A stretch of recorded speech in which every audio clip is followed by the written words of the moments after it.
Been a big week on the downloads. Thank you. I'm Johnny Mac with your daily comedy news. Did you see Donald Trump declined to answer some questions the other day? Trump pleaded the fifth. Trevor Noah said, Trump decided not to talk? Now we know something's going on, right? Because when has Donald Trump ever refused to talk? We can't get the man to stop talking. Donald Trump not talking is like Taylor Swift taking the bus, and that's not a thing. I didn't even know this guy was capable of not talking. Trevor added, there are some people who truly believe that if you plead the fifth, you're guilty, and one of those people is Donald Trump. And then he played a bunch of clips where Trump equated pleading the fifth to an admission of guilt. Trevor, it's really amazing how of all Trump's enemies, his worst enemy is just him from the past. That guy's relentless. Present-day Trump is probably like, why won't this guy just shut up? It's so easy. Just watch. Quiet. So when anybody else pleads the fifth, Trump says it proves that they're a criminal, but now that Trump is in the hot seat, suddenly he sees it a different way, and maybe it's because his lawyers explain it to him in a way that he can understand. They're like, see, sir, it's like signing an NDA, but with yourself. Jimmy Fallon chimed in for the win. Trump was like, I'm not saying anything self-incriminating. That's what my rallies are for. Trevor, honestly, I'm amazed that Trump has time for all this crime. Like at any moment, Trump's got a crime that he's covering up. He's got a crime that he's doing now, and he's got a crime that he's plotting for the future. He's like the Steve Harvey, but of crimes. And that sets me up nicely for this story I had in the script and now pulled up into the number one spot. Steve Harvey apparently doesn't keep up with the gargantuan dictionary of wacky New Zealand slang. This from the Huffington Post, your home for comedy news. On last Sunday's Celebrity Family Feud, watched by my octogenarian mom, she loves Steve Harvey Family Feud. New Zealand actor and comedian Rhys Darby was one of the panelists. Are you a panelist when you're on Family Feud? I've seen Family Feud, guys. I know how it works, but what do you call it? Like, they're normally families. Were the Darbys on? Who cares? Get to the story, Johnny Mac. Steve Harvey said, passed away is a nice way of saying someone died. Name a not so nice way. Slam the desk, buzzer sound. Darby said, I'd have to say, carked it. Now, I'll say it in my Queen's accent, carked it. Now, imagine it in a New Zealand accent. You might have heard a different word there and not realized there was an R in it. Know what I'm saying? Think about it. Carked it. You got it? Stop over-explaining the joke, Johnny Mac. Steve Harvey wasn't familiar with it. Darby clarified, as in what happened to that guy? He carked it. It's short for carcass. Other contestants jumped in to clarify that there's an R in the word. Steve Harvey asked, what the hell's going on? Meanwhile, Jay Farrow is giving back to the Hampton Roads community. Farrow was also on Celebrity Family Feud. Maybe it was the Farrows versus the Darbys. I don't know. I'll go ask my mother. Farrow won $5,000 and is passing along his winnings to the Children's Hospital of the King's Daughters. His reason why is personal. Hey, you know who's okay with you stealing his jokes? Carlos Mencia. Yeah, Carlos doesn't care. The topic here, can you bring a cell phone to a Carlos Mencia show? Sure, go ahead, record, steal Carlos's jokes. Why would he care? Carlos Mencia talked to spokesman.com and said, I could see why comics do that, meaning not letting your phone in. But I don't care if you record every minute of my show. I understand that comics are concerned what they say could be taken out of context. That's why I don't like Twitter. If I write something, it might not reflect my sarcasm. It's a tricky world for comics. It's not like it once was. It can be difficult, especially once you get to a certain level. Or, if you film something and people are like, I can't believe Carlos said that, he could be like, oh, I just stole that joke from so-and-so. To catch you up, in 2005, Joe Rogan claimed that Carlos Mencia was pilfering material. Rogan called Mencia, one of my favorite nicknames ever, Carlos Menstelia. I remember that whole thing. That was the heart of the SiriusXM comedy days, and I remember, unless I'm remembering incorrectly, Carlos Mencia admitted stealing jokes. Am I making that up? Protect yourself, Johnny Mac. Carlos Mencia admits. Okay, I just watched a YouTube video. You can look for it yourself. It says, Carlos Mencia admits he steals jokes. I hit play, and if you go to about the 15-second mark, Carlos Mencia, here, I'll play it in my headphones, and I'll tell you the words as he says them. If you think that I steal jokes. F yeah, you're right. Of course I effing steal jokes. Are you out of your effing mind? That's really funny.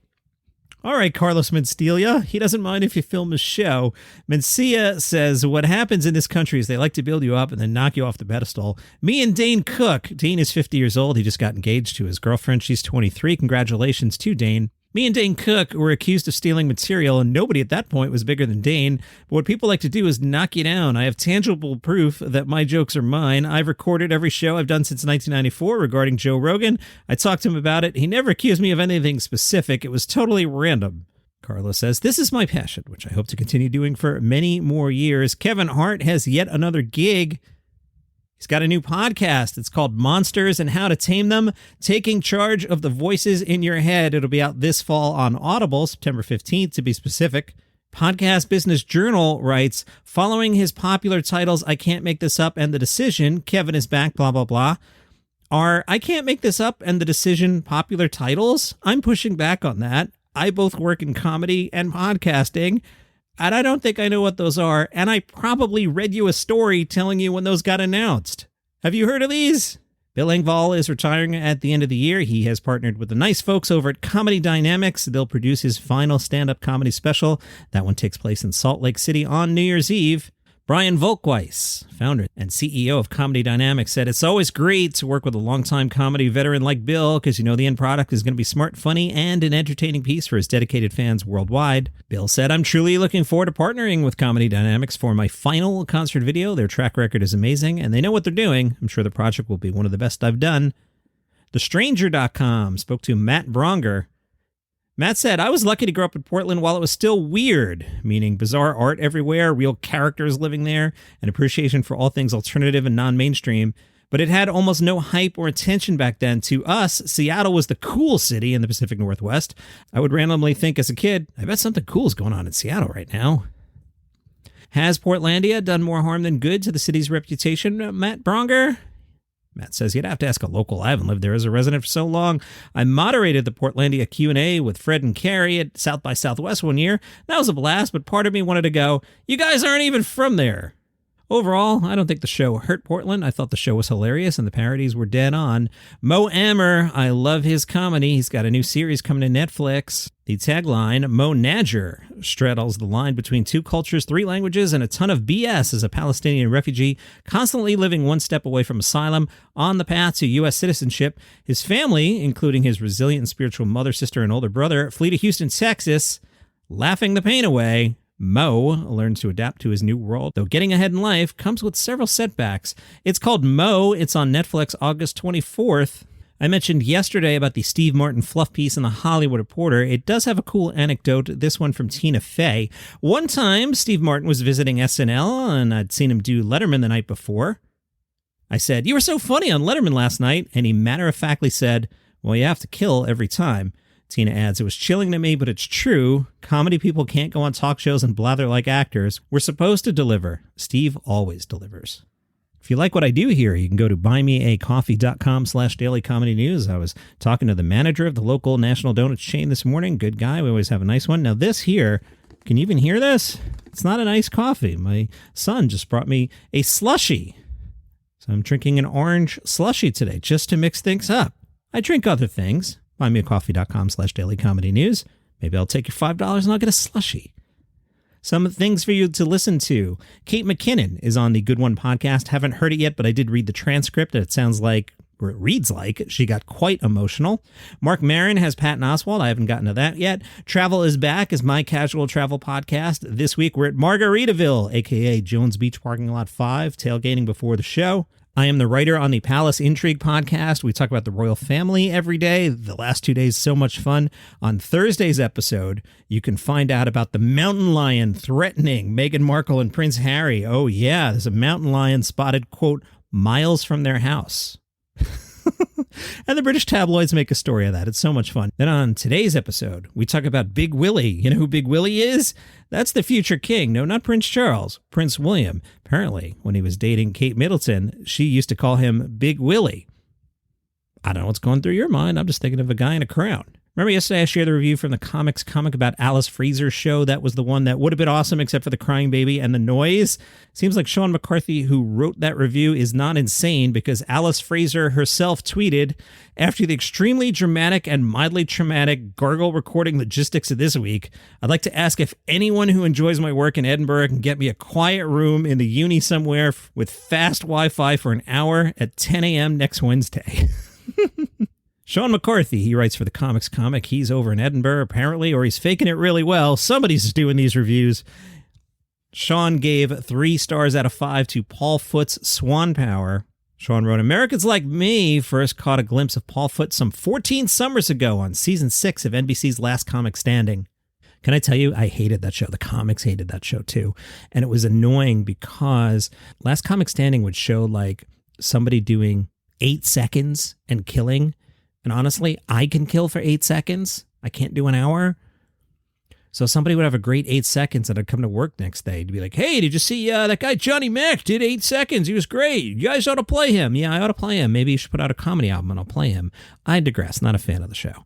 Foot made it to the final 12. Eliza Schlesinger won that year. Interesting.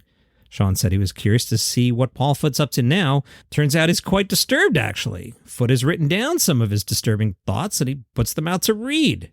On the other side, facing the audience, we're treated to drawings or paintings of Foot's, which might be equally troubling once he's explained them thoroughly. How do these imagined scenarios compare to the potential for realizing what may actually happen in the event of a water landing plane crash when you have to inflate your life vest and only find out it's slightly busted? Does reimagining the end of the blockbuster movie Titanic help any? Foot will wade you through that scene regardless. Paul Foot, Swan Power, at Underbelly Cowgate, parentheses belly dancer. I don't know what these Scottish clubs mean. I don't know. I just like reading them. Anyway, Paul Foot, Swan Power, at Underbelly Cowgate Belly Dancer. Now through August 28th.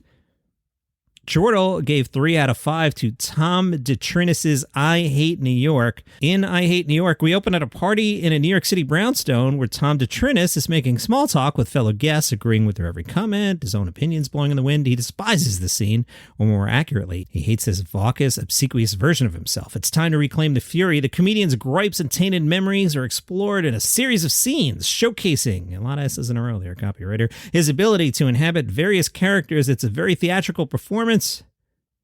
DeTrinis was described as too much from a very early age and clearly still loves holding court with all eyes on him. The personalities he evokes are well realized, and there's a cutting wit to the way he ridicules them, if only a few laugh out loud lines.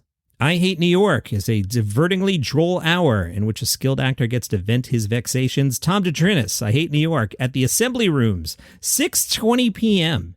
A little early. And that's your comedy news for today. This weekend, normal episodes. As I was prepping for the weekend, I was thinking when I was getting this podcast started, it was just as the pandemic hit. And I think doing a year of the podcast when there was really nothing going on has made me strong because there's a ton of content and I haven't done weekend filler in a while. It's been great. So normal episodes all weekend, and you can follow the show for free on Apple Podcasts or Spotify, wherever you get your shows. See you tomorrow.